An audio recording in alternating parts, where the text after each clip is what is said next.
বৃহস্পতিবার ভোরের আলো ফোটার সঙ্গে সঙ্গে সাভার পৌরসভার মজিদপুর মহল্লার বহুতলেই ভবনটি ঘিরে শুরু হয় মানুষের জটলা।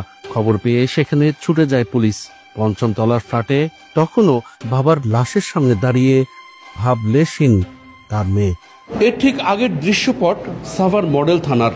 999-এর ফোনটি আসে ডিউটি অফিসারের কাছে। তারপর থেকেই হতচকিত সাভার থানা পুলিশ।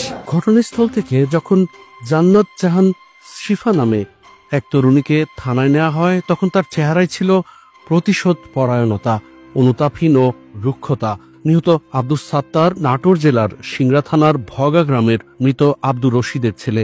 তিনি 3 স্ত্রীর মধ্যে জান্নাত জাহান শিফা ছিলেন সবশেষ স্ত্রীর কন্যা। শৈশবেই মায়ের মৃত্যুর পর অনাদর আর অবহেলায় বেড়ে ওঠা জান্নাত